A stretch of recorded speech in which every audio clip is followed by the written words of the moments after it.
मध्य प्रदेश विधानसभा चुनाव से पहले गुरुवार को सिंधिया के गढ़ में भाजपा को बड़ा झटका लगा, जहां कोलारस से वर्तमान भाजपा विधायक वीरेंद्र रघुवंशी ने पार्टी से इस्तीफा देकर प्रदेश की राजनीति में हड़कंप मचा दिया। इस्तीफे के बाद उन्होंने प्रेस वार्ता कर अपनी पीड़ा बताते हुए ज्योतिरादित्य सिंधिया व उनके समर्थक मंत्रियों पर कई गंभीर आरोप लगाते हुए कहा कि उनके विकास कार्यों में लगातार रुकावट पैदा की जा रही थी। साथ ही उन्होंने कई सरकारी योजनाओं में भ्रष्टाचार के भी गंभीर आरोप लगाए। कहा कि इसकी शिकायत उन्होंने शीर्ष नेतृत्व से की, लेकिन उनकी कोई सुनवाई नहीं हुई, जिस कारण मजबूरन में उन्हें पार्टी से इस्तीफा देना पड़ रहा है। दरअसल शिवपुरी जिले की कोलारस विधानसभा सीट से कद्दावर नेता व भाजपा विधायक वीरेंद्र रघुवंशी ने गुरुवार सुबह भाजपा प्रदेश अध्यक्ष को अपना इस्तीफा भेजकर पूरे प्रदेश में खलबली मचा दी। उन्होंने बिंदुवार एक पत्र प्रदेश अध्यक्ष को भेजा है। उन्होंने अपने इस्तीफे का जिम्मेदार सीधे तौर पर केंद्रीय मंत्री ज्योतिरादित्य सिंधिया को ही ठहराया है। उन्होंने अपने निवास पर प्रेस वार्ता के दौरान कहा कि सिंधिया के भाजपा में शामिल होने के बाद 3.5 साल पहले शिवराज सरकार बनी, तब से उनकी लगातार उपेक्षा की जा रही है। उनके विकास कार्यों में लगातार रुकावटें पैदा की जा रही हैं। किसान परेशान हैं, लेकिन उनकी बात सुनने वाला कोई नहीं है। उन्होंने कहा कि सिंधिया ने यह कहते हुए कांग्रेस की सरकार गिराई थी कि किसानों का कर्जा माफ नहीं किया जा रहा है, लेकिन सरकार बनने के बाद उन्होंने किसानों के कर्ज माफी की बात कभी नहीं की। इस दौरान उन्होंने सहकारी बैंक में घोटालों का भी जिक्र किया। साथ ही कहा कि पार्टी में विधायक दल की बैठक और अन्य बैठक में प्रदेश हित के मुद्दों पर कोई चर्चा नहीं की जाती है, बल्कि भ्रष्टाचारियों का बचाव किया जाता है। उन्होंने मुख्यमंत्री शिवराज सिंह चौहान के सामने भी अपनी पीड़ा रखी, लेकिन उन्होंने उनकी बात पर कोई ध्यान नहीं दिया, जिस कारण उन्होंने इससे आहत होकर यह बड़ा कदम उठाया है। उनके भाजपा से इस्तीफा देने के बाद अब कांग्रेस में जाने की अटकलें तेज होती दिखाई दे रही हैं। फिलहाल सुनिए इस्तीफा देने के बाद भाजपा विधायक वीरेंद्र रघुवंशी ने पार्टी व सिंधिया पर किस तरह से गंभीर आरोप लगाए। मैं जीवन में किसी पद पर रहा हूँ या नहीं रहा, मैंने सदैव जनसेवा को महत्व दिया है। शिवपुरी मेरी कर्मभूमि है, कोलारस का मैं रहने वाला हूँ, जन्मभूमि है। मैं सर्वप्रथम ईश्वर को धन्यवाद देना चाहता हूँ कि दोनों भूमियों पर मुझे सेवा का मौका। पर वर्तमान समय में भारतीय जनता पार्टी से कोलारस से विधायक होकर जनसेवक हूँ। 3.5 वर्षों से, जब से सिंधिया जी के सहयोग से भारतीय जनता पार्टी ने सरकार बनाई है, मुझे अपनी जनसेवा करने में अथाह पीड़ा का महसूस हो रही है और बर्दाश्त करना पड़ रहा है। सिंधिया जी के साथ आई हुई जितनी टीम है, चाहे वो मंत्री हो या उनके सपा सालार हो, अखंड रूप से भ्रष्टाचार में डूबे हुए हैं। 3.5 वर्षों में मैंने जनसेवा में जो योजनाएं केंद्र प्रदेश सरकार की थी, जिनको मैं अपने अनुभव, अपने प्रयास, अपनी मेहनत से ला सकता था, मैं संक्षिप्त में ही कहूँगा कि कोलारस विधानसभा में आज 75 साल में छूटे हुए वो हर काम को अंजाम दिया है मैंने। चाहे वो पानी की योजनाएं हो, नल जल योजनाएं हो, कॉलेज हो, सेंट्रल स्कूल हो, बस स्टैंड हो, हाउसिंग बोर्ड कॉलोनी हो, बिजली के स्टेशन हो, सड़कें हो, अमृत सरोवर तालाब हो, सभी से मैंने अपनी जन्मभूमि को सिंचित किया है। लेकिन हर काम में, चाहे वो प्रभारी मंत्री हो, चाहे वो बिजली मंत्री हो, सभी ने मिलकर के पूरी ताकत से मेरे विकास कार्यों को रोका है। आज भी मेरे बिजली के जो 2 सब स्टेशन है अगरा का, उसको वर्तमान डीएफओ ने आधा काम होने के बाद रोक दिया है, जिसे प्रभारी मंत्री और सिंधिया जी के लोग लेकर आए हैं। बेड़ौन का बिजली का स्टेशन आप सबको ज्ञात हुआ था कि मुझे भूमि पूजन भी नहीं करने दिया। जब मैंने मुख्यमंत्री जी के प्रवास पर उसका भूमि पूजन कराया, 1 हफ्ते पहले मैंने जब लोकार्पण किया, सारे अधिकारियों को फोन करके मना कर दिया गया। व्यावहारिक रूप से मैंने ठेकेदार से टेंट लगाकर अपने सम्मान को और जनता के सम्मान को बचाया और वहाँ लोकार्पण किया। अनेक ऐसे उदाहरण मैं दे सकता हूँ कि पूरी ताकत से सिंधिया जी के मंत्री और उनके सिपा सालारों ने मेरे विकास कार्य को क्षति पहुंचाई है। यहाँ तक कि 1 नहीं 2 3 बार इन 3.5 वर्षों में प्रभारी मंत्री या उनके मंत्रियों में मुझ पर फर्जी FIR कराने की कोशिश की, चाहे वो मेडिकल कॉलेज का प्रकरण हो और चाहे वो अन्य कई प्रकरण हो। तो लगातार मैं अपने सम्मान को कैसे बचा पाया हूँ, राम जी की कृपा से मैं बहुत ज़्यादा आहत हूँ। इन सारी चीज़ों को समय समय पर मैंने, चाहे प्रदेश नेतृत्व भाजपा का हो, माननीय मुख्यमंत्री शिवराज सिंह जी चौहान हो, या जो भी हम नेतृत्व कह सकते हैं, सभी को 3.5 वर्षों में दर्जनों बार इस बात को मैंने कहा और यहाँ तक 1-1.5 महीने पहले शिवपुरी जिले की कोर कमेटी में संपूर्ण शीर्ष नेतृत्व के सामने मैंने केवल इतना निवेदन किया कि माननीय मुख्यमंत्री जी 3.5 वर्षों से मैं अपनी पीड़ा, क्षेत्र की जनता की पीड़ा आपके सामने रख रहा हूँ, लेकिन आप किस दबाव में हैं, मुझसे क्या भूल हुई है। पर मुझे लगता है कि शायद मुझसे ये भूल हुई कि मैंने माननीय जयभान सिंह पवैया जी का काम किया लोकसभा में। शायद मुझसे ये भूल हुई कि केपी यादव जी को जिताने में तिल बराबर मेरी सहयोग रहा। अगर ये भूल हुई है तो आगे से ये भूल मैं नहीं करूंगा, लेकिन कृपया करके जनता के विकास कार्यों को मंत्री न रोके। मंत्री जी से मेरी 5 मिनट आपके साथ बैठक करा दें। ये 3.5 साल में निवेदन करता रहा, लेकिन मेरे व्यस्ततम मुख्यमंत्री जी को मुझे 5 मिनट का समय देने का प्रभारी मंत्री से चर्चा का नहीं मिला और मुझे मजबूरन कोर कमेटी की बैठक में सीएम हाउस पर 1 महीने पहले खड़े होकर, जिससे पार्टी शायद अभद्रता मानती हो, मैं तो नहीं मानता, कि बंद कमरे में अगर विधायक अपने मुख्यमंत्री से बात नहीं कह सकता तो क्या मीडिया के सामने कहेगा, जो आज नौबत आई है। मैं नहीं चाहता था ये नौबत आए, पर मैं जनसेवक हूं और मैं अपने मुंह से नहीं कहना चाहता कि राजनीति से 22 वर्ष में मैंने 22 रुपए का लाभ अर्जित नहीं किया किसी भी माध्यम से। अपने मेहनत की कमाई से, मेरे बेटों के व्यापार की मेहनत की कमाई से मैंने सारे चुनाव लड़े हैं, सारी जनसेवा की है। चाहे वो गौ सेवा की हम बात करें, चाहे मानव सेवा की करें, मैंने कोलारस विधानसभा में अपनी सेवा के सारे प्रयत्न करने की कोशिश की। पर जब मुझे लगा कि भारतीय जनता पार्टी में ग्वालियर चंबल में या ग्वालियर गुना लोकसभा में भारतीय जनता पार्टी हमारी बात को सुनना नहीं चाहती है, व्यक्ति विशेष और किसी परिवार के दबाव में मूल भारतीय जनता पार्टी के कार्यकर्ता को यहाँ कोई शरण नहीं मिलने वाली है, तो मुझे लगा कि मुझे अब निश्चित रूप से इस परिवार से पृथक होना चाहिए। और इन पीड़ाओं के कारण मैं आज ये निर्णय ले रहा हूँ। प्रमुख कारण यही है। दूसरा कारण है, जैसे मैंने विधानसभा में शिवपुरी जिले के 2 वर्ष से चल रहे 84 करोड़ के घोटाले की बात उठाई विधानसभा प्रश्न के माध्यम से, तो मेरी शायद पार्टी को ठीक नहीं लगा हो, पर मैंने चर्चा की। उस चर्चा में केपी सिंह जी भी बोले, कांग्रेस के विधायक, लेकिन मुझे दुख है कहते हुए उन किसान भाइयों को हौसला और हिम्मत देना चाहता हूं, जिनके 10-10, 20-20 लाख रुपए जमा है, जिनके घर में दुर्भाग्य से किसी के कैंसर है, किसी की बच्ची की शादी होना है।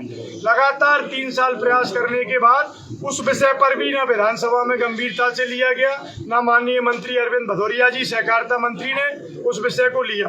अनेक बार, दर्जनों बार चर्चा करने के बाद मैं हताश हो गया और आज वो जो गरीब किसान जिसका 10 लाख, 5 लाख, 20 लाख जमा है, उसको 2-2 हजार रुपए एक बार जाने पे मिल रहे हैं। तो इस तरह की अनदेखी करना जन समस्याओं की, सहकारिता घोटाला, और चाहे गौ सेवा की बात करें, मैंने 2 बार विधानसभा प्रश्न लगाए हैं पिछले 1 सालों में कि गौ माता को केवल 15 रुपए आप अनुमान देते हो और 30 रुपए मिलता है आपका उत्तर प्रदेश में, और पड़ोस के राज्य कांग्रेस शासित राज्य राजस्थान में भी इससे अधिक मिलता है। तो मैंने विधानसभा प्रश्न के माध्यम से भी गौ माता की चिंता करने की कोशिश की, क्योंकि मेरा विशेष लगाव है और इस लगाव को आप महसूस कर सकते हैं कि धर्मपुरा आदर्श गौशाला में मैं अपने प्रणपण से ज़्यादा प्यार करके उन गौ माताओं की सेवा में खड़ा हूं।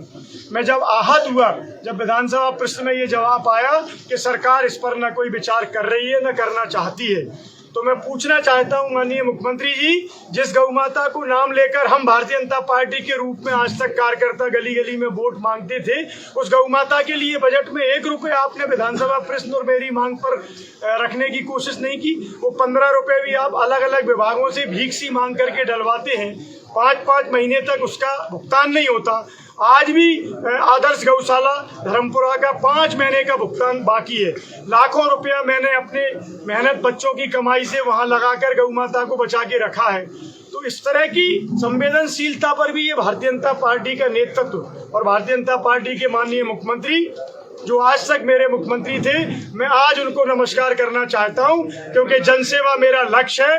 जोड़ तोड़ की सरकार आपने कैसे बनाई, हम लोगों को, मूल भाजपाइयों को ग्वालियर चंबल संभाग में जिस तरह कुचला जा रहा है, मैं आह्वान करना चाहता हूं मूल भाजपाई कार्यकर्ताओं से, साथियों अपना राजनीतिक जीवन बचाना है तो आप मेरे आह्वान पर ऐसी भारतीय जनता पार्टी और ऐसी सरकार को त्याग कर जनसेवा का संकल्प लें। मैं यही निवेदन करना चाहता हूँ। मैं आज आहत होकर के भारतीय जनता पार्टी के समस्त पदों से जो मुझ पे है वो इस्तीफा देता हूँ और मेरे क्षेत्र और जिले के आप सभी से मैं निवेदन करता हूं कि मुझे मार्गदर्शन करें, आगे मुझे क्या करना है। अगर आप सब मशवरा देंगे तो मैं राजनीति में रहूंगा और नहीं मैं अपने जीवन में जनसेवा करता रहूंगा। मेरे कार्यकर्ता भाइयों से, शुभचिंतकों से, मीडिया के साथियों से, प्रबुद्ध नागरिक जनों से मैं लगातार 2 दिन 4 दिन जितनी आवश्यकता है संवाद भी करूंगा, लाइव भी रहूंगा वीडियो कॉन्फ्रेंस के माध्यम से। जैसे भी आप सब जैसा मार्गदर्शन करेंगे वैसे मैं कदम उठाऊंगा। और नहीं तो 2003 से आज तक जिस तरह जल सेवा वितरण करके शिवपुरी नगर की सेवा दी थी, मैं राजनीति में नहीं लेकिन समाज सेवा के पथ पर चल करके आगे बढ़ूंगा। आप सबके जैसे सुझाव आए मैं कदम विधानसभा से कांग्रेस को उम्मीदवार होंगे? मेरा कोई निर्णय नहीं है, ना मैंने कोई पार्टी का निर्णय लिया है, ना मैंने शिवपुरी विधानसभा का, ना कोलारस विधानसभा का। मैंने मेरी किसी से मुलाकात आज तक नहीं हुई। कांग्रेस के लोग अपेक्षा करते हैं, उम्मीद करते हैं, जगह जगह से खबर करते हैं, ये बात आप तक भी पहुंचती है, मुझ तक भी आती है। अगर आपको मौका मिलती है शिवपुरी से तो आप चुनाव लड़ेंगे? ये कहीं पार्टी पे दबाव तो नहीं है? नहीं, कोई दबाव नहीं है। मैं वीरेंद्र रघुवंशी वजनदारी से कदम उठाता हूं। पार्टी मुझे टिकट देने के लिए कोलारस और शिवपुरी दोनों जगह सर्वे करा चुकी है। आपके पास भी सूत्र रहते हैं, पार्टी से आप जानकारी ले सकते हैं। दोनों जगह मेरा सर्वे में 1 नंबर। अगर कांग्रेस आपको शिवपुरी से टिकट देती है तो शिवपुरी से लड़ेंगे क्या? महल प्रताड़ना के कारण दे रहे हैं? बिल्कुल दे रहे हैं। महल प्रताड़ना और महल के साथ आए मंत्रियों के अखंड भ्रष्टाचार से दुखी होकर कांग्रेस अगर शिवपुरी से, और मैं कहना चाहता हूं कि मेरे प्रभारी मंत्री शिवपुरी जिले के आज तक के माननीय महेंद्र सिंह सिसोदिया जी 500 लोगों के जनप्रतिनिधियों की बैठक में कहते हैं कि भ्रष्टाचार भगवान पर चढ़ाए जाने वाला प्रसाद और नेक है, ये नेक तो आपको देना पड़ेगा। मुझे उस दिन शर्मसार होना पड़ा जब माननीय अमित शाह जी की ग्वालियर बैठक थी और प्रभारी मंत्री मेरे विधानसभा में मेरी मंच पर 500 सरपंच, सहायक सचिव और भारतीय जनता पार्टी के समस्त कार्यकर्ताओं के मंच से ये बात कहते हैं एक सरपंच के कहने पर कि साहब गाड़ियां लेके कहां से जाएं, आपके सीओ या जनपद या अधिकारी 20% कमीशन ले रहे हैं और 5 महीने में हमें केवल 5-5 लाख रुपए विकास के लिए मिला है। तो प्रभारी मंत्री मेरी मंच पर मेरी विधानसभा को शर्मसार करते हैं, भारतीय जनता पार्टी को शर्मसार करते हैं कि मंदिर जाते हो, प्रसाद चढ़ाते हो, माला चढ़ाते हो, ये भी नेक है, आपको देना पड़ेगा। और वो प्रभारी मंत्री पिछले 6 महीने से पद पर बैठे हुए हैं। मैं मांग करना चाहता हूं माननीय अमित शाह जी की कि पार्टी को बचाना है तो ऐसे भ्रष्ट मंत्रियों को आप तत्काल बर्खास्त कर दें, नहीं पूरा मध्य प्रदेश भ्रष्टाचार से त्रस्त हो चुका है। ऐसे भ्रष्टाचार जीरो टॉलरेंस की बात आ रही है, लेकिन भ्रष्टाचार की जो सरकार आई है उसका कहना पड़ेगा कि 2023 में विचारधारा संतुष्ट नहीं है। बिल्कुल नहीं है। भारतीय जनता पार्टी की विचारधारा अच्छी थी, अच्छी होगी, लेकिन जब से जोड़ तोड़ की सरकार बनाई है मेरा मध्य प्रदेश त्राही हो गया है। मैं और कोई आरोप नहीं लगाना चाहता, इतना ही कहना चाहता हूं कि भ्रष्टाचार के साथ साथ ऐसे अनेक ऐब इनके मंत्रियों में है जो प्रदेश को शर्मसार करने वाले हैं। अगर आपको शिवपुरी से टिकट मिला, शिवपुरी से अगर कांग्रेस टिकट देती है तो आप चुनाव लड़ेंगे? मैं अभी आप सबसे मशवरा लूंगा, पूरे क्षेत्र से लूंगा। मेरा जीवन का लक्ष्य जनसेवा है। मैं राजनीति में नहीं था, जनसेवा करते हुए 2007 में आप सबकी मांग पर उपचुनाव में मुझे मौका दिया था। आप सबने प्रेम दिया। आपको विधानसभा के कार्यकाल के अंत में क्यों मालूम पड़ी कि जनसेवा करना चाहता हूं। पूरे जिले के लोग, आप मीडिया के साथी सबसे चर्चा करूंगा लगातार 2 दिन 4 दिन, जैसा मुझे निर्देश क्षेत्र के लोग करेंगे। सिंधिया के जो मंत्री है उनका कामयाबी सरकार को 2023 में उठाना पड़ेगा, निश्चित रूप से उठाना पड़ेगा। और ये बात मैंने उस दिन जिला कोर कमेटी की सीएम हाउस की बैठक में भी मुख्यमंत्री से निवेदन किया, जब मेरी उन्होंने मुख्यमंत्री की प्रभारी मंत्री द्वारा मुझे मूल भाजपाइयों को पीड़ित करने के विषय पर चर्चा की और वो चर्चा करने को तैयार नहीं थे माननीय शिवराज सिंह जी। तो मैंने पीड़ित होकर वहीं कहा था कि भाई साहब मत भूलिए, सरकार बनाने के लिए केवल ये भ्रष्ट प्रभारी मंत्री की जरूरत नहीं पड़ेगी, मध्य प्रदेश के वोटर्स की जरूरत पड़ेगी, हम जैसे विधायक और सिपाहियों की जरूरत पड़ेगी। इतना कहने के बाद भी प्रभारी मंत्री के साथ मुझे 5 मिनट बैठा करके 3.5 साल में माननीय शिवराज सिंह जी या शीर्ष नेतृत्व ने उचित नहीं समझा। अगर शिवपुरी विधानसभा से कांग्रेस आपको मौका देती है उम्मीदवार बनाती है तो आप तैयार हैं इसके लिए? मैं कह रहा हूँ ना कि जनता जनार्दन शिवपुरी शहर के लोग कोलारस जिला करेरा पिछोर में सब जगह सेवा करता हूँ। 2, 4, 6, 8 दिन में जो भी आपके सुझाव आएंगे जन सेवा के लिए मैं उस पर अमल करूंगा। और आप सब कहेंगे कि राजनीति आपके लायक नहीं है तो मैं राजनीति करूंगा भी नहीं, मैं जन सेवा करूंगा। क्या कारण है कि दिशा में अंतिम निर्णय कब तक लेने वाले हैं? जैसे आप सबके पर्याप्त सुझाव आ जाएंगे, आज से ये संदेश जाने के बाद सैकड़ों टेलीफोन आएंगे, सैकड़ों जगह से आप लोगों का मशवरा होगा। मैं भी अपने जो शुभचिंतक हैं जनसेवा में मेरी मदद करते हैं 100, 200, 500 लोगों को मैं भी टेलीफोन लगाऊंगा, सब लोगों का सर्वसम्मति से। कांग्रेस का हाईकमान आपके संपर्क में है क्या? नहीं, मैंने कोई संपर्क आज दिला। जैसे कल से आपका रूमर उड़ रहा है कि बीजेपी छोड़ रहा है, तो कोई वरिष्ठ नेताओं ने आपसे चर्चा की? नहीं, कोई टेलीफोन मेरे पास नहीं आया। नहीं, गलत नहीं, ऐसा कोई नहीं। ना मेरे कोई देखते हैं ना मैंने निर्णय लिया है। मैं सेवा करना चाहता हूँ। अगर शिवपुरी जिले के लोग कहेंगे कि आप तो पूर्ववत 2003 और 8 की तरह सेवा करिए, मैं उस पर भी तैयार। क्या कारण थे कि आप 4 साल चुनाव के करीबी हाथ हुई है? देखिए, राजनीति कोई ये बात मुझ पर इसलिए लागू नहीं करना मेरे दोस्तों कि जब 2013 में मैं प्रताड़ित होकर सिंधिया जी से चुनाव मेरा हराने के बाद धोखे से 2013 में मैंने भाजपा ज्वाइन की थी, तो उस समय भी पहला मध्य प्रदेश का विधायक लेवल का कार्यकर्ता था जिसने 5 वर्ष पहले चुनाव के भाजपा को ज्वाइन किया था, कांग्रेस को छोड़ा था। तो लालच मेरे जीवन में ना आया है ना आएगा, ना पैसे का, ना टिकट का, ना पद का। आप पार्टी से बीजेपी से हाथ है या सिंधिया से हाथ? बीजेपी की रीति और नीति सिंधिया जी के साथ सरकार बनाने के बाद पूरी बिगड़ गई। आज तो सिंधिया जी की टीम ने जिस तरह भ्रष्टाचार, आगे कहना उचित नहीं होगा माइक पर, जो ऐब और एमाल इनकी मंत्री कर रहे हैं, मैं इतना ही कहता हूं कि ये जोड़ तोड़ के बाद सारी की सारी भारतीय जनता पार्टी के सिद्धांत दब गए हैं। भ्रष्टाचार सिंधिया जी के मंत्री करते हैं? नहीं, मैं कोई अपनी जनता का, आप सब मुझे सलाह नहीं देंगे। विधायक जी, आपका ये कहना है कि सिंधिया पार्टी पर हावी है। विधायक जी, अपनी जनसेवा जारी रखें। विधायक जी, आपका ये आरोप, विधायक जी, आप ये कह रहे हैं कि सिंधिया जी के आने के बाद भाजपा की रीति नीति और जो शिष्टाचार जो कुछ है वो सब बदल गया। यानी कि सिंधिया जी इतने हावी हैं पार्टियों पर कि उसकी एक व्यक्ति की चलती है, पार्टियां गौड़ पड़ जाती हैं उसके सामने। जब आप कांग्रेस में थे तब भी कुछ सिंधिया जी की चलती थी, जब वो भाजपा में आ गए तब भी सिंधिया जी की चलती है, पार्टियां गौड़ हो गई। ये क्षेत्र का दुर्भाग्य है कि हम जैसे जनसेवकों को बार बार कुचला जाता है। और आप और जनता जनार्दन मुझे आशीर्वाद देंगे, सहयोग करेंगे, तो मैं तो अपना जीवन से जनसेवा में अर्पित कर चुका हूँ। क्या वो सिंगल व्यक्ति पार्टियों से ऊपर है? सिंधिया जी पार्टियों से ऊपर है। अभी तो यही प्रमाणित हो रहा है, पार्टियों से ऊपर है सिंधिया जी। प्रमाणित जल्दी घर वापसी की उम्मीद है आपकी? नहीं, मैं अभी इसको कोई निर्णय नहीं लूंगा। आप सब जैसा मशवरा देंगे, अब आपकी ये मीडिया में जाने के बाद लाखों लोगों को पता लगेगी, हजारों लोगों से मेरी बात होगी, जो आप मार्गदर्शन करोगे मैं करूंगा। आप मुझे अच्छे से जानते हैं कि मेरा लक्ष्य केवल जनसेवा है। छोड़ने से पहले मुख्यमंत्री से आपकी कोई बातचीत या कुछ? मैंने प्रयास किए बात करने की, महीने 2 महीने पहले भी हुई, कोर कमेटी की बैठक में भी हुई, 3.5 साल में अनेक बार हुई। वो इतने दबाव में है, किसके दबाव में है ये उनसे ही पूछने की जरूरत है। आप मीडिया के माध्यम से पूछिए कि मूल भारतीय जनता पार्टी के लोगों को कुचला जा रहा है, जनसेवकों को कुचला जा रहा है, आप मूक दर्शक क्यों बने हुए हैं? क्या इसका दुष्परिणाम आपको नहीं भुगतना पड़ेगा? लेकिन विधायक जी, मूल भाजपा के तो किसी भी कार्यकर्ता ने पार्टी नहीं छोड़ी है। मेरा नंबर 1 पे आप जानकारी ले लो।